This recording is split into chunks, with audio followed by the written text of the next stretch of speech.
Welcome to Sweet Life Beat Life. We hope this video helps. In this video, I will show how to change Audi A4 wiper blades. Park the car on level ground, turn off ignition, and set the wipers in service position if available.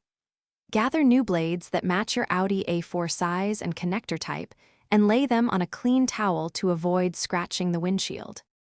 Start with the right parts and a calm pace. Confirm blade lengths and connector type from the package or owner manual before starting. Use a towel under the wiper to prevent glass damage and a small flathead or plastic tool if the plastic pin needs prying. Lay out both new blades and compare the connectors to the old ones to ensure a direct swap. With the arm up, press the release tab on the old blade and slide it off the hook or latch. Align the new blade connector with the arm, slide it in until you hear a click, and tug gently to confirm it's secure. Lower the arm carefully onto a towel, then test the wipers by running them briefly to check for streaking, noise, or improper seating. Thanks for watching. Consider subscribing if we helped you.